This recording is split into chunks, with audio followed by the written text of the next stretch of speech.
Alright, how we doing, folks? Your boy Marcos 18205. The numbers after the name.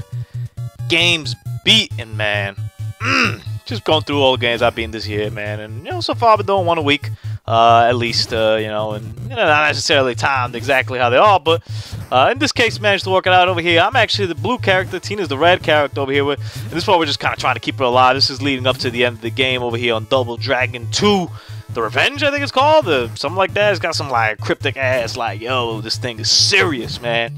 I think it's because they either kill you, or maybe it's in the arcade where they kill your girl. I don't really remember. But on one of these, they mess up your girl, and yeah, we ain't about that life. You know what I'm saying? So play this thing co-op. I mean, you can play single player as well, but it's a lot more fun co-op over here.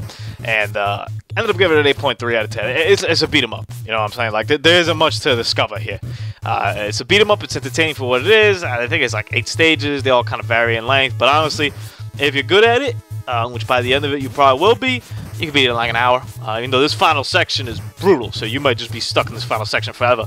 But if you're good at it, you can probably beat it in an hour. If you're not, you could expect a couple sessions. You know, it's NES hard. You know what I'm saying? So like, you get those 3 lives and that's it. And if you don't do it in those 3 lives, well, deuces.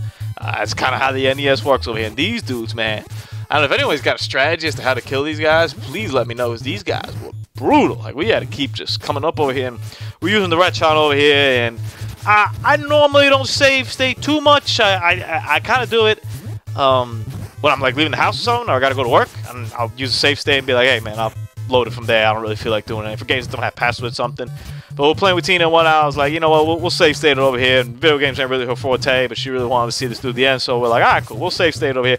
So we save stated a couple times on this stage over here, so we managed to get up here. But I can't even imagine the original NES days having to come up over here and do this time and time over. I felt comfortable enough with my ability that I'd probably make it there with 3 lives, but the complication that comes in this game isn't necessarily the fighting. That part is fairly legit and fairly simple.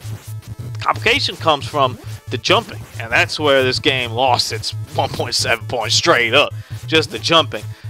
There was kind of a little thing with beat 'em ups where you had some platforming elements to it, and I think it's just because the platforming genre in general was obviously one of the bigger genres at the time, and also simply because there was kind of different elements, and you wanted to get challenges right into the game, but you can only make so many enemies. You can only, you know, they can only, they slowed that on the screen when there's like 4 characters doing something, so you're kind of limited in that aspect as to what you can do with that kind of stuff. So I think they resorted honestly to jumping, and man, Jumpman always up to something. Not in this case, man. The jump in this game was just insane, and like, there's a couple, I think 2 levels back from here, we have to jump over these like moving like crane, I don't know if crane's the right word, but moving gears or whatnot. Oh man, woof. But it was pretty impressive though. You kind of see like how hungry you are for it, man. Like I remember Tina played it for 45 minutes straight, yo, trying to get that jump. She ended up getting it, and I was like, oh, that's what's up, man. I got a little bit quicker, but she ended up getting it at the end. I was like, that's that fire though. That's the fire you got to bring to the NES games, man. So if you haven't played it, Double Dragon 1 unfortunately is only single player, so I haven't even gotten through that yet. I believe 3. I think 3 is the one that's just like stupid hard and kind of like unbeatable, even though I haven't gotten there yet. I think one of my next games I'll probably play is Ninja Gaiden 2. I managed to get my hands on a copy of that. Also got my hands on a copy of Teenage Mutant Ninja Turtles 2. That I'm excited to play, actually. I might have to hit that up this weekend, yo. But going back to Double Dragon 2, man, if you got somebody to play with, man, it's definitely a quick game to go through. It's a lot easier than Contra, but these guys over here at the end are brutal. Even though if you notice, you can kind of burn through here with your last couple lives and manage to kill them over here.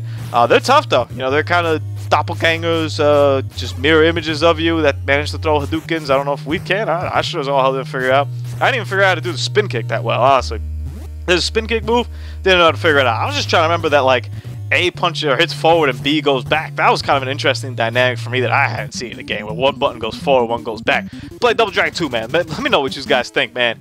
And I don't know if I end up... Yeah, here's the quickest ending ever. Read it. Deuces.